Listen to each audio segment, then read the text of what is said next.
Welcome to Season 5 of the Long-Winded One podcast. Listen as we showcase original work from top Royal Road authors read by professional voice actors. Hear interviews from your favourite lit RPG and game lit authors. Lastly, listen as the Long-Winded One tries his hand at his first ever lit RPG novel, The Four Treasures. Excerpt of Tinea and Leah, written by Leah, read by Christy Hodson. Chapter 17, Leah 1. Epigraph. Fruit pie. I have no fucking clue what they put in it, but it's the most addicting shit I've ever tasted. I can't stop eating it. It's so good. I fucking hate it. Leah, with slices of apple pie in both hands. Leah had to pee. She really had to pee. The Model 3 she was chasing didn't care. She didn't know why it was running away from her with that stupid teddy bear hanging from its jaw. But she still had to catch the damn thing so it wouldn't hurt the little ones. Stop running, you shitty rendition of a flea bag! They'd been surprised by 5 antitheses, and Leah was the only one who'd seen real ones before. So she acted the firstest and the fastest and hit them the mostest. A climbing pick actually makes for a pretty nice weapon, all things considered, as long as you hit right. The one she was chasing, the one that had her nearly pissing her pants instead of sitting in orgasmic rapture on the toilet emptying her bladder, that one she hadn't hit right. The other 4 dog-like murder plants she did, and that's why they were dead with nice big holes bored through their alien bone wood whatever skulls. And this fucker, this little piece of shit, kept fucking running. Leah ran through some fairly complex algorithms in her head. To throw or not to throw. Which one was more likely to see her pee sooner? Get back here, you ambulatory cactus! The thing was leading her in circles, fucking circles, around their campsite. She needed rope. If she had rope, she could toss her pick and retrieve it if she missed. Or just dig out the fucking gun. The damn stupid piece of plant excretion didn't lead her the right way. Why the fuck was it running? Weren't they supposed to be psychotic killing machines after every bit of flesh they could find?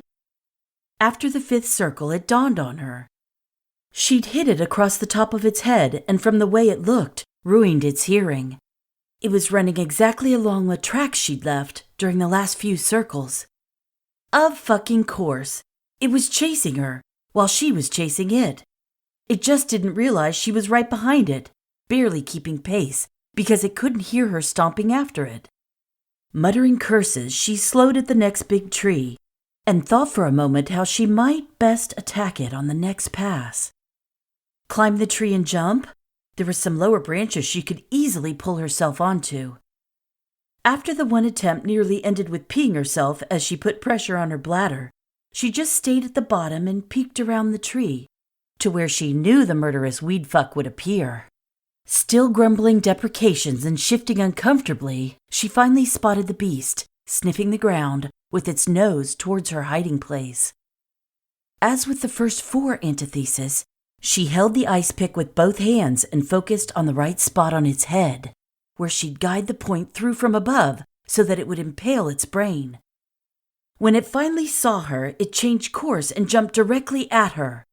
In a quick motion, she rammed the weapon into the Model 3, and the force caused it to flip over as it bashed itself off of the tree. It lost its grip on the teddy bear, the oculars of which recognized a human being in front of them, and waved an arm at Leah as it spun away.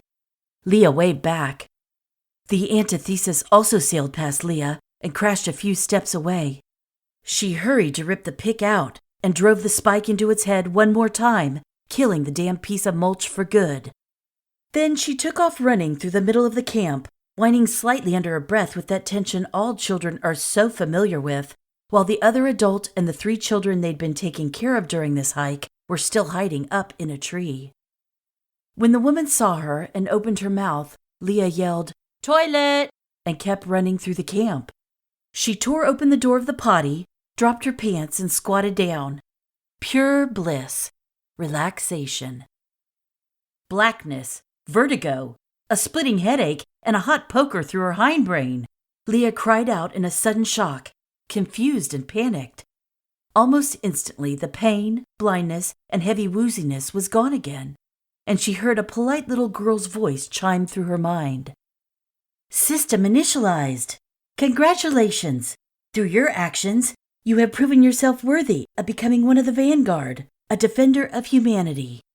I am Ypsilon. I will assist you to uplift humanity so that you may defend your homeworld from the antithesis threat.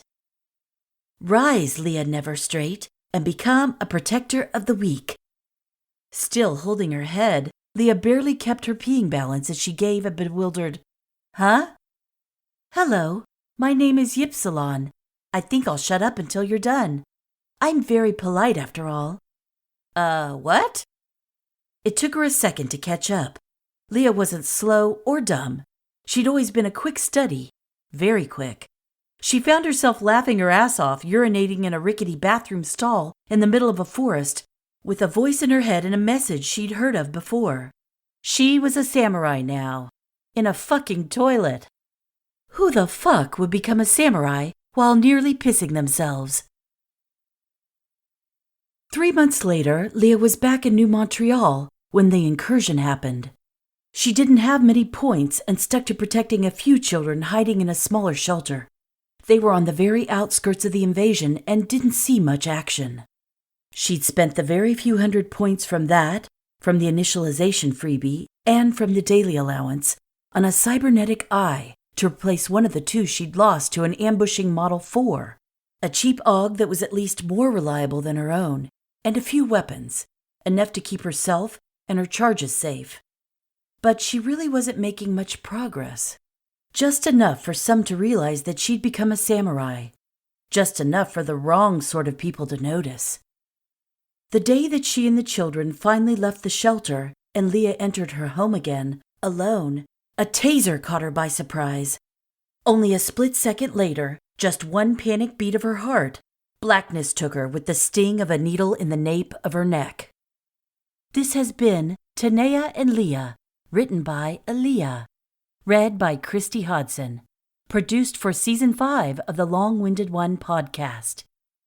The author, and/or any present or future publishing company, retains all of the rights of the associated work. This work was read by permission of the author. Hello, listener. I'm the narrator, Christy Hodson.